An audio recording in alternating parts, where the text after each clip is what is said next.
story.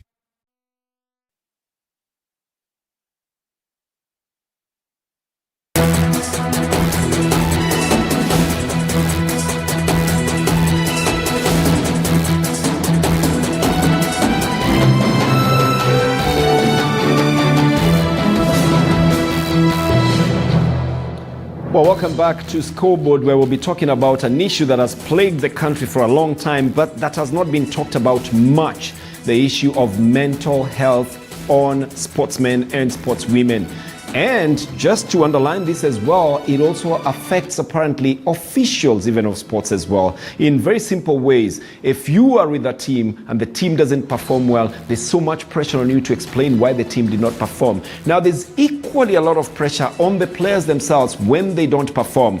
Look at it from the other side as well. When the player performs and is successful and there's money and there's everything else, again, there are expectations, which again leads to mental health, breakdown in some instances. Both sides of the divide causes a little bit of mental anguish, and that's why we want to talk about that. Now, I am in studio with a man who is a consulting psychiatrist, Dr. Eric Njuguna.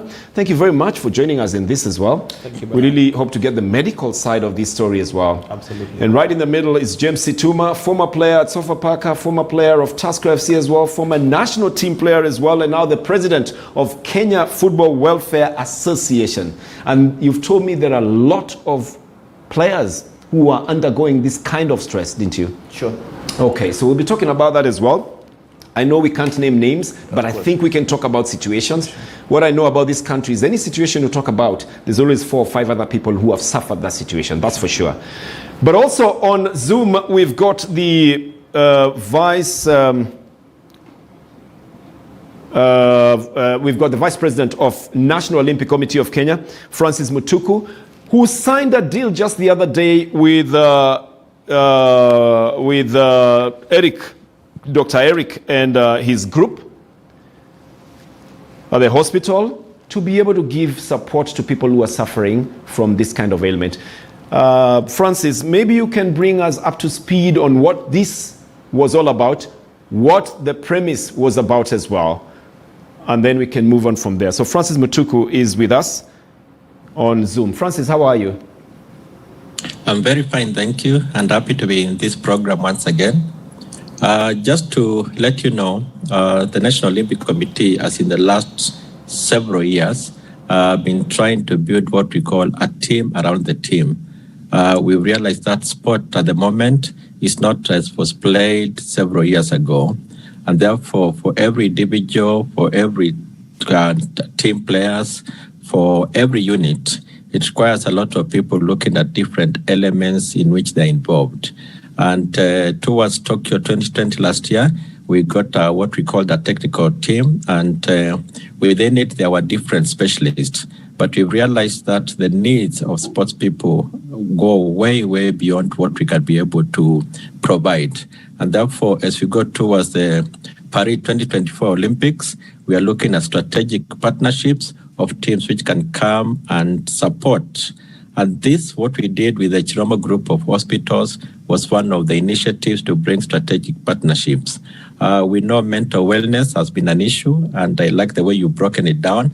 I guess you've just forgotten to add administrators, because administrators sometimes most times go through the same situations. And therefore, we brought in a group of specialists, resident in the Chiromo Group of Hospitals, who can come first and foremost to create awareness. We want conversations around mental wellness to change.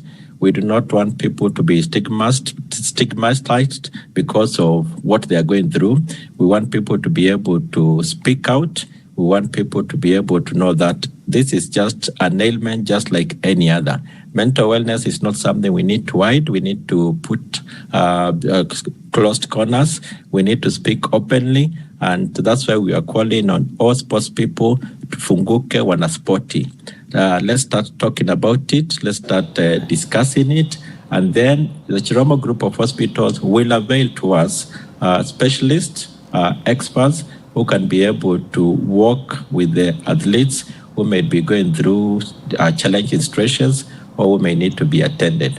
For us, we just want to improve our performance, and our performance can be improved by putting in a lot of critical elements to support the athletes. and we believe mental wellness being addressed will be one of them. Bernard. Thank you very much, Francis. That's painting a very good picture. You haven't introduced the other person who you have been using a lot in already talking to athletes, who already has done a little bit of service for you. But I think she's right next to you, Kanyali Ilako. I do believe that she's a counselor. And Kanyali, you've done this before. Why did you see, or what was explained to you as the need for you to be able to do what you have done? And how did you go about it in recent times? Thank you so much. I think, first of all, I think it's a fantastic idea what NOC has put into place. For me, I think I'll give a little bit of a background. I was an athlete as well. I used to swim, and then as I was transitioning, I coached for a bit as well. And it was in the coaching that I realized that there is a gap, in the sense that we have put other systems into place, like training our athletes well enough physically, putting into place the nutrition elements, the strength and conditioning elements. But then I felt like there was still something missing, and it was such a big component, which was the mental skills training aspect of creating a holistic individual as an athlete. And the idea behind that is that we usually forget that, one, an athlete is a human being first, and then two, the career of an athlete is not as long-lived as other careers. So it's so important to take all those things into consideration, and that's how I fell into my journey as a sports. So then you were brought in there, but what did you do? The last time when you were with the team, what was your role, the exact role that you had? So my role was supporting the athletes, the psychosocial support of the athletes, as well as mental skills training. So how that is split is, sports specifically, there are aspects that you have to be mentally tough in. But then as an athlete, being an individual outside of your sport, there are psychological and social issues that you will also face. So it's putting all those things into place and working with the teams and individuals before they go into competition, during competition, and especially after competition. Well, thank you. Thank you, Kanyali. When we come back to you, I'll want you to list down specifically some of the problems that you have found and how you are tackling them, so that we don't go too general. We want to go deep into it. I'll turn back to James Situma, the president of Kenya Football Welfare Association. This problem must be big as well in football, but what have you encountered? How can you explain it? Of course, what I realize is that when you are a sports person, you go through mental issues every single day, because you need to perform, you need to trade the pressure from the coach, from the family, you need to win matches, you see, and also the financial aspect comes into place. But again, you realize that with the situation in our country, the football situation, you realize that 99% of the players are affected. And us at KFOA, we always encounter that every single day, because whenever you receive a phone call, we have issues. What are the issues? I really want us to get into issues. What are the issues? Are there financial issues? Yeah, of course. Most of the times it touches the financial issues, because most of the teams are not paying the players. You know, they are going without salaries, and you know they have the bills to pay, and it becomes a big problem. We have families locked out of the houses, and this is the things that we always encounter at the association. We try our level best to make sure that we deal with them, to sort them out. But again, the challenge is that the teams, the clubs are not doing enough for the players. So it's a big challenge, and it's something that needs to be addressed. And you realize that for us, even ourselves as officials, when you get information from one person, maybe the family has gone without food, another family is in the cold, another family, they haven't gotten the salaries, then it disturbs you as a person. Okay, so you're talking about now the absence of basic needs. Exactly. But do you have situations where, because of too much money as well, you know, this athlete has gone on the other side, totally on the other side? Yeah, it do happens if you don't have that good guidance, because at times you are like more excited, and you end up maybe not planning so well, and you end up maybe you realize most of the players that have played football for a long time, they gotten big money. They end up maybe not spending the money in a good way, you know, and at times they can't listen to anyone else. until they come to that situation whereby they don't have money. They are now living. So now they're on the other side exactly, again. And again, that adds on to mental stress as well. Of course. Let's turn to Dr. Ria. Dr. Ria, thank you very much for joining us. Now, how big is this problem, and how do you think this? How does this problem manifest itself? Thank you, Bernard. It's a big problem in our country. The statistics are clear from the Mental Health Task Force that 1 out of 4 Kenyans are dealing with a I heard that story, issue. And every time I'm walking with my friends and there's 4 of us, we're looking at each other and wondering which one of us. It's a reality, Bernard. And it is a reality. Yeah, and what we are saying is that athletes and sports people are not any different. So whether the message is the same, Bernard, whether we are talking about athletes, bankers, teachers, whoever we are talking about, as long as you're a person living on this planet, those are the statistics. So we at the Chiromo Hospital Group are very interested, and we are happy that NOC approached us and we were able to sign a memorandum of understanding. We're very excited that these conversations are being had, they're being normalized. What are you going to do with NOC specifically? So we become their first point of contact for promotive, preventive, and curative care. And as doctors, generally as mental health professionals in this country and within the Chiromo Hospital Group, we are moving away from concentrating on curative, because many times by the time you're thinking about curative care, it's already a little bit late. And so we are concentrating on promotive and preventive, and then curative if we need to. So we become the first point of contact. We have all the doctors available, psychologists, we have all the support, we have an admission facility, and we have all the resources that it would take to take care of an athlete or any other Kenyan from the beginning to the end. But the president here has told us very nicely that this thing stems from the absence of basics. So as long as we don't sort out the absence of basics, you're continually going to have patients. That's partly true, Bernard.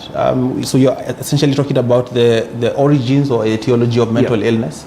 And there are many factors that contribute to mental illness. That's why mental illness is a little bit complex, because we have many factors like genetics, so the environment, when you talk about basic needs, you're talking about essentially the environment and hardships in the environment.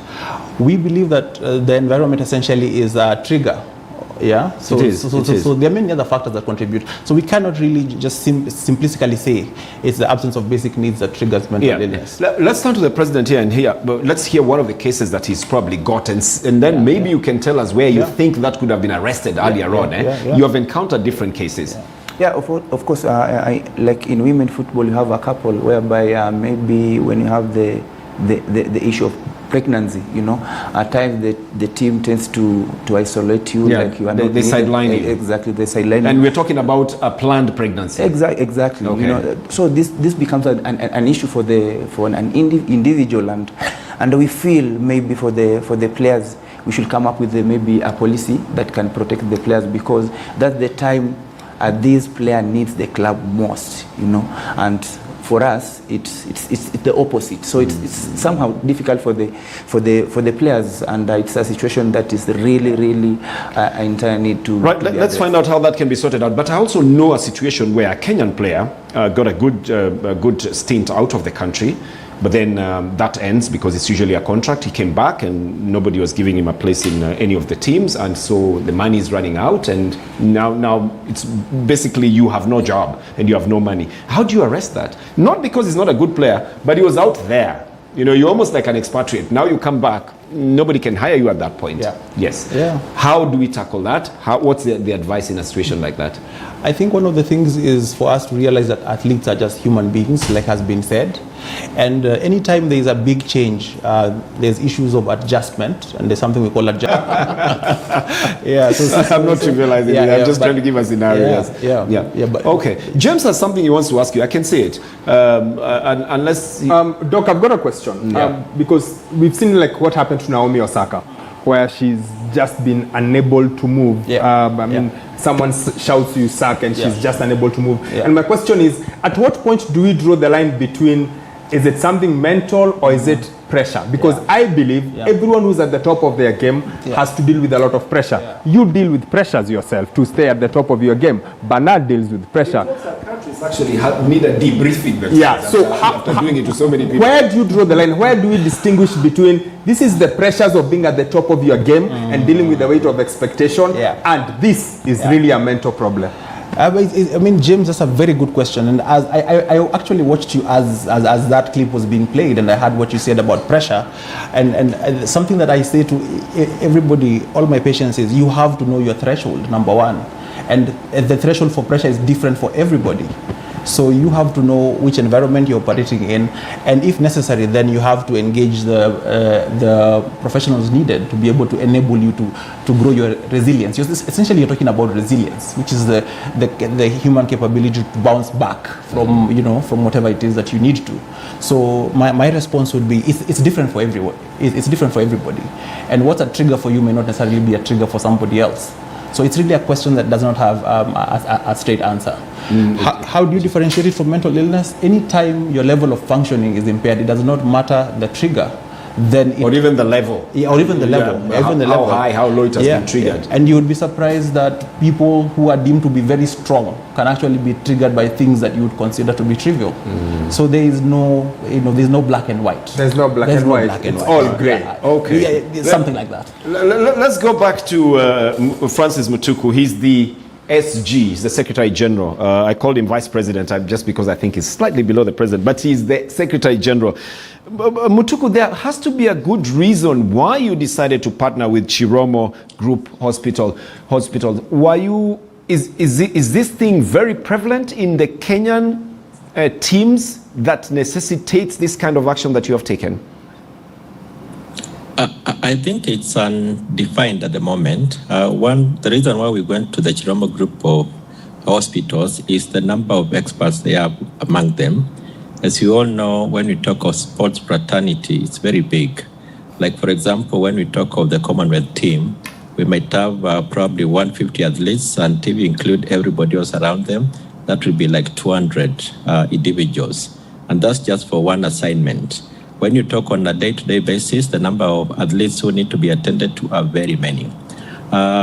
We are not sure how prevalent it is, but we have seen signs that there are very many pressure points. There are very many areas. And if you allow, I'll just give an example. A typical one is with a team sport. Before the team travels, the coach will have about 20 athletes. And on the last time, when they need to travel, he'll have to drop one or two. We do not know what happens to those who have been dropped. It's just as normal that if you are dropped from the team, you'll not feel nice, and therefore we need somebody to be able to attend to that person so that we do not lose them because they might feel like they've been rejected. Secondly, and I think a lot of people have already spoken about, is some of these athletes become stars, and they are on the big stage. They have attention by everybody. And we know that the sell-by date of an athlete is not long. So before long, they have to retire. They no longer make headline news in sports. They no longer be people who are easily recognizable, and therefore they might pass places where they used to be given front seats, and probably people do not notice them, which means psychologically then it means for them it's like, again, they are being ignored. So again, they start having challenges. Then there are the straightforward extreme cases where, because life has just had a bad turn on them, either they turn to drinking or they turn to drugs. They just feel that what they were expecting is not as much. And as a country, we all know that whenever we go for the Olympics, for the Commonwealth, the expectations in terms of what we feel we're entitled to, medals, is normally very big. You can imagine if you're an athlete and you're carrying the aspirations, the dreams of 50 million people to deliver gold in a particular event, and for some reason, because sport is sport, for some reason you're not able to make it. That person still has to come back home, has to come back to their community, and has to come to probably a media which will be asking them what happened, to a country which probably disappointed because we expected many goals. So within sports, the touch points of mental issues are too many.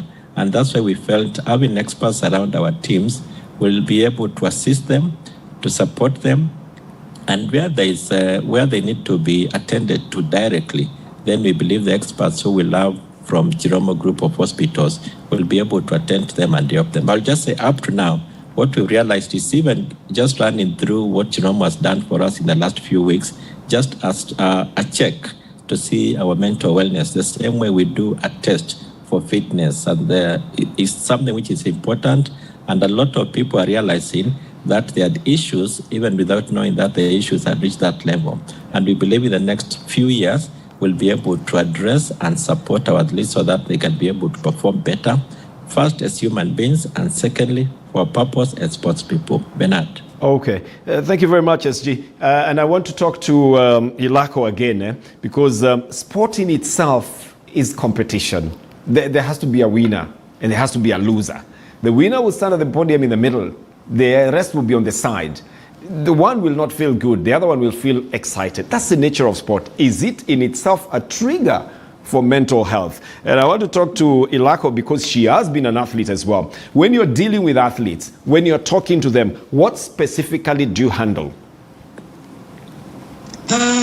Thank you, Bernard. I think, first of all, it's very important to recognize something called an athletic identity.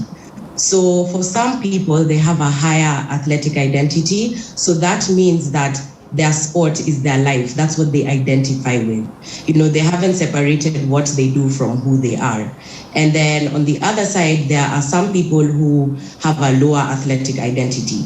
So in terms of when you're working with people, it's important to first of all recognize this so that you can know that if the winning or the losing will be a trigger for them. So for example, if you're dealing with somebody with a higher athletic identity, then they are more likely to be affected by a loss and also a win, you know. So it's just important that at the beginning you're able to differentiate and identify which of the athletes you're working with have a higher athletic identity, and then those are the ones you focus on slightly more than the ones who, because the people who have a lower athletic identity tend to have other things working for them. So their sport is, yes, their main thing, but there are other things they have put in place such that when they're transitioning out of their career as a sports person, they are not necessarily having to start from scratch.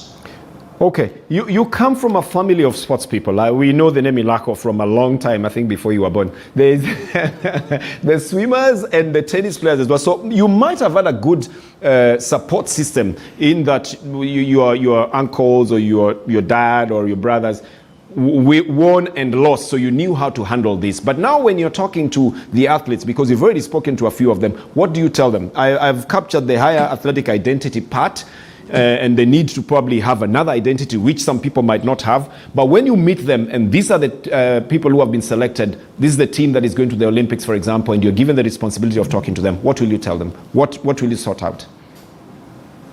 First of all, it's important to understand, let them, and by the time they're going to the Olympics, they already know that there has to be a winner and a loser. And a lot of the times what I realized when I was working with the team to Tokyo is that speaking to, and it was mentioned that also the coaches and the support personnel around the athlete, it's important to also put them up to speed with what is going on with the athlete. So it's important that the people around the athlete are also speaking the same language to the athlete, so that when the situation arises that they don't do as well as they thought that they would, there's already a counter from the coach or something else from the maybe the chaperone or the nutritionist, that they're all speaking the same language, so that the athlete is getting that from also the people around them, so that it's kind of silencing the noise that they're receiving from the fans. Wow, this feels like being at the hospital. You know that place they call the triage, where they take your blood pressure and check so many other things before you get into to seeing the doctor proper. To the president of KEFWA, she's talked about individual athletes. It's an individual sport and all that. The pressure is there individually. But you have been in football teams where you travel. You play today at home, tomorrow you're playing away. There's allowances for traveling. So when somebody is left out, there's a lot more loss. There's this party spirit that is not there because you're not on the bus, you know? Sure. So is this problem, in your opinion, worse in football than in athletics, or is it just the same? Yeah, of course it's worse in football because like currently most of the teams, the players rely on the football allowances, you know, because salary they always delay. So when you training, you want to make to the team because you are going to, if they win, you get a bonus or you get that traveling allowance. So if you don't travel, then it's an issue because you feel it will take again another 50 days so that you get some amount. So what will always happen is that it depends to the manager, and that's why Kenyan coaches have a lot of task to do, because you behave like a father figure. You have to make sure you talk to the players, tell them why you made the decision, why he's left out, because you are going to play maybe away match, you need so and so, you need James maybe on board. When you play at home, you need maybe a doctor on board. So it's a situation that it's a challenge in So the coaches basically have to be counselors as well, and managers as well. Exactly. At the moment, in fact, they should be more than counselors than managers, because you're dealing with different issues. And remember, this is a guy that from home also has issues, family issues, because when you are not earning, then what happens to the family? You are not at peace with the family, maybe with the wife, with the kids are at home. So it's an issue, and it depends also to the individual, as the doctor said, because the way you can manage that stress or pressure, because it's something that's really eating athletics in this country. She's talked about higher athletic identity. Let me just pick that up, especially in football. And I think if I was to simplify that, she meant that that's their main job. So that's the only identity they have, not any other. I'm assuming she's also saying that then they need to have something else they're doing apart from the sport itself. Now we know that most footballers are not doing anything else. Very few are doing something else. Yeah. How important would that be in terms of mitigating this? And I'll ask this question to Dr. as well after. But you tell me, do you think the footballers who are doing something else are in a better situation than those who have taken it as a profession 100%? Exactly. In our country, I think it's something good, because you have like a fallback plan, something where you have a soft landing, because you're depending only on football and you are not earning on football. That's us as an organization, we came up with a product called Mind the Gap, whereby we support those players who feel they want to do something outside football. Oh, okay. Yeah. You help them to do something else. Exactly. But you've got in one team you have like 25 players regular. Are you going to be able to do 18 teams? What we always do is that not all players will do something apart beside football. So if you have that passion to do something, you have that willingness to do something apart from playing football, we came in and support you, because we don't impose things to the players, because I can tell you maybe you have to bake a cake, and you don't have that maybe time to do so. So we always make those initiatives to those players who always come to us and ask for support, because we have the fashionistas. Dr. How important is that in terms of mitigating this problem? Do you think if there was that double identity, I'm looking at it simply, it's like saying you need to have a profession and a talent. If football is a talent, you need to also have a profession, so you should train for something else. How can this help? How important is this in mitigating this situation? I think, Bernard, for me, the more important question is a question of work-life balance. Work-life balance. But he's saying there's no work. So there's no money at the moment. So the question arises, as a professional, as a doctor, as a journalist, who else are you outside that profession? And we need to be very clear that there are other roles that we play. Despite being an athlete, you're also a father, you're a brother, you are many things to many people. And sometimes we get caught up in the main thing that is in our lives, and we forget to develop the other aspects. So we find that people who take time to develop other aspects of their lives and careers as well do better when it comes to life events and transitions and so on and so forth. So I would generally look at it from that perspective. But I think he's saying that it would be nice if you had something else on the side as well that you're doing apart from relying on that one that is talent, and you might just want to have another profession. James, you need to help me on this as well. But here's the thing. Yeah. If I'm an athlete, yes. I'm a marathoner, yes. I'm a A-class marathoner, I only have 10 years. Aren't I better served pushing this talent, squeezing every single bit out of it completely? Then when I'm done, I'll never look back and say I could have, but I was distracted. Yeah. I think what you're saying is you earn the money, you make hay while it shines. The problem is when there's no money and it's getting finished, did you put anything else in place to be able to move on? I think, James, is that not what you're saying? Because it's like a culture in our country, the sports industry, it's not paying. So what happens? You can't play for 10 years and you get nothing. Or what are you investing that time when you're playing, when you're making that big money? And you can't invest. You can't invest when you are not getting anything. That's in football. He's talking about in athletics and track and field. And as a therapist, I need to insist on investing in relationships, because that's an investment as well. So you can have $1 million shillings, $1 million in the bank, but be very poor indeed. So we believe that investments is more than just money. So you need to have people, you need to have the social support. You need to have friends, you need to have family that can talk to you about it. So as much as you're an athlete, how is the relationship with your spouse? How is the relationship with your children? And we believe your mental health many times is a sum total of the quality of the relationships around. President, Mr. Situma, here is Daktari. What would be your appeal to him, especially for football, on what you are going through? This is your chance. Let's do this. I think we need such a guys on board to come and help our athletics. I can say so, because at the moment at KFO also we have an expertise who always act as a counselor. So we urge the players that have those issues, mental problems, to come out and share. And also they come out? Yeah, we have a couple of them. There are those who come out. Always, they always. But there are come those out. who just of don't course, tell of you. course, yeah, they don't. And also we have a partnership with the Saada app. That's an app whereby you just log in and you can talk to the counselor. Whatever issue you have, you can talk. You can have an identity as an anonymous, and then you check the way forward. So if the issue needs maybe face-to-face, you'll have to meet the counselor. But if you come under us as our member, it's free of charge. But if you are not our member, then you have to part with something so that you can get the services. I am being told that we need to move on now, and I'm just wondering, there are a couple of things that we want to talk about, especially like now we have Kenya Premier League fixtures. We got fixtures this weekend, and even EPL fixtures, for example. And we know that these teams have played on Tuesday, on Wednesday, and now they're playing on Saturday as well. I don't know, does that still put pressure on them and mental health as well? It's a two-way. It's a two-way, because at times when you are winning games, you have gained the momentum you want to play after every 3 days. But when you are losing, maybe you have a rough patch, you need like a breather in between.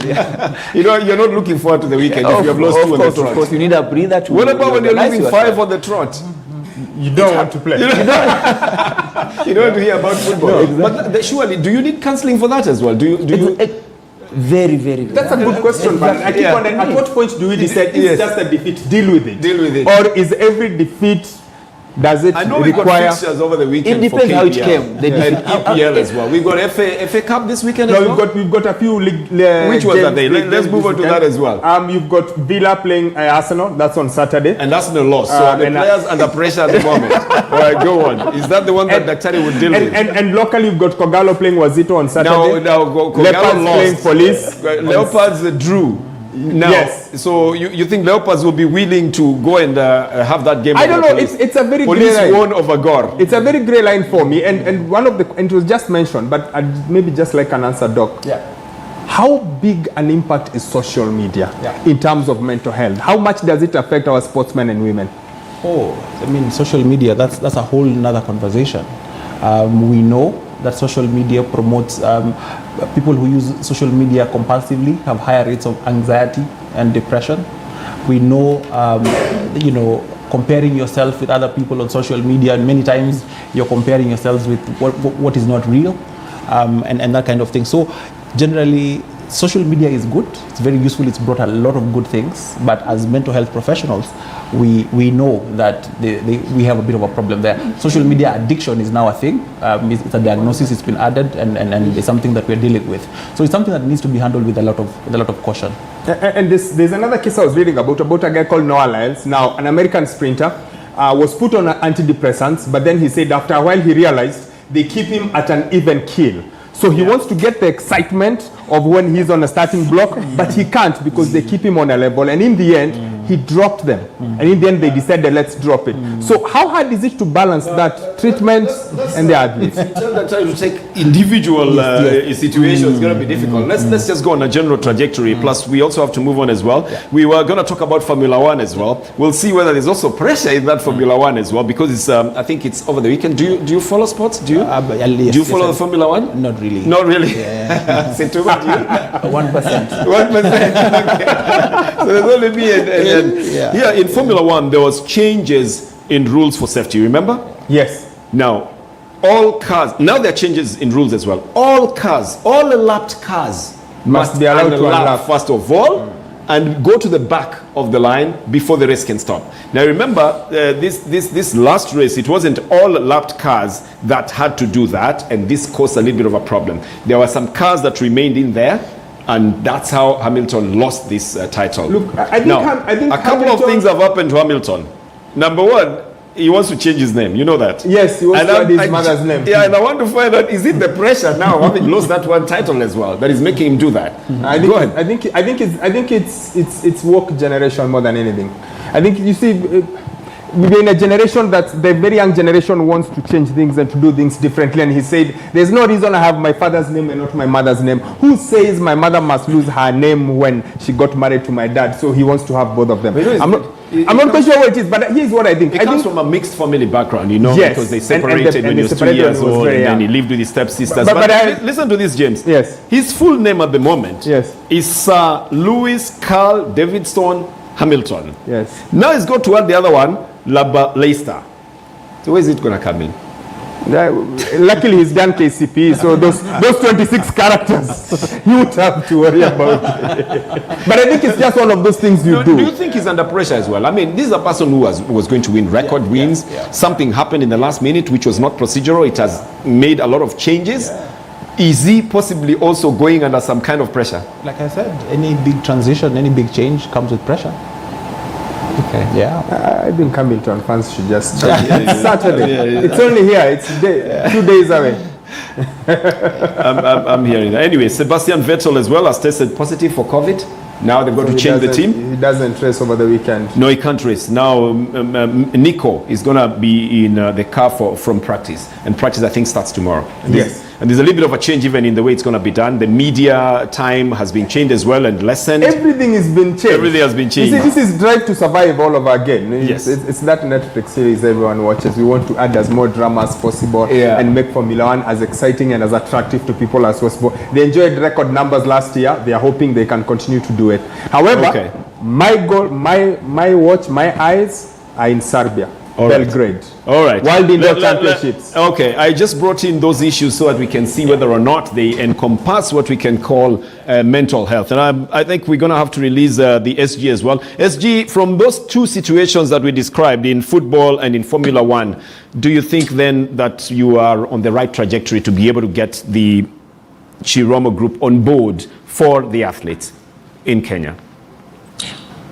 Yes, certainly we are. And just to give an example, if I meet you, Bernard, walking and I see you are limping, I'll ask, what's up? And probably you'll tell me you've been injured, and that will be easy to advise and tell you, get medical attention. It's very difficult when somebody has something which is going through mentally. We cannot see it, and therefore it goes unnoticed and attended to. So what we are calling our sports people to do is to start speaking out, because now we have a support system available to them. Wanaspoti tufunguke. Thank you. Thank you very much, SG, and thank you very much for joining us as well. I'll give this chance then to Kanyali Ilako. And from that situation, would you say you'd be able to give them advice? And would that encompass mental health as well? I mean, definitely. First of all, I think it's just important that we all note that everybody has mental health. And so it's important to continue to have these conversations very openly. And as Mr. Mutuku mentioned, when anybody is ailing physically, everybody is quick to run to their rescue. So we should handle mental health in the exact same way. And it's great that we're having these conversations to open up that and to continue to support it. Thank you very much, Kanyali, as well. I'll turn again to the president to probably make another appeal or to make some submission on what you think is going on in the country and what can be done about it before I then have the doctor wind it up for us. What I can say is that mental health is an issue for everyone, not only athletics. And I think as a human being, even where you are seated, Bernard, you are under pressure at some point because you need to make sure that you are on point in everything. So, so I feel whoever is going through the situation, just talk to someone, come to people, just share with someone who can listen to you. Because at times when you have an issue, if someone can give you an ear, then it's a plus. Okay. You can ease listening is good therapy in the very initial stages. Exactly. Okay. But as a country, I think it's since the COVID issue came up, I think it has turned to be a family issues more than just sports. So okay. I think as a country we need just to do something. We have experts around the country. I think we should come up with a program and to make sure that those guys that are being in this situation come out and just share what's happening, and I think we can save lives. Okay, Daktari, I'll give you this chance then to sum it up for us. Yes, just to say thank you for having us and for this conversation. We would like these conversations to continue. We would like our people to continue talking about mental health because it beats the stigma, and let's be our brother's keeper. I was told road rage as well is part of mental health. I mean, the roads are being built and you're in traffic for so long. Absolutely. They're all, mental health is all encompassing. Okay. Yeah. So from the Chiromo Hospital Group, where we believe in recovery and dignity, we encourage you to continue having these conversations, and we will be there for you when you need us. Thank you. Thank you very much. We need to be debriefed as well, James and I, at some point. We'll talk to you as soon as we can. That will be 2 of us. You said 1 out of 4. We'll look for 2 others. We can have a chat. But yes, we've been talking to Dr. Eric Njuguna. Situma will stay on and help us through the fixtures of the KPL, the Kenyan Premier League. But thank you very much for having had us. Now, we need to move on then and look at the fixtures at the moment. We'll invite the cool boy back as well onto the set to talk about some things that have been going on around. But this is what we have for the fixtures. FC Talanta is playing Bidco United, Gor Mahia Wazito, Kakamega Homeboys versus KCB, Kenya Police versus Sofapaka. And we need to also find out which one is big in this one. James, what's your thought on this one? Homeboys KCB is a big game because Homeboys are trying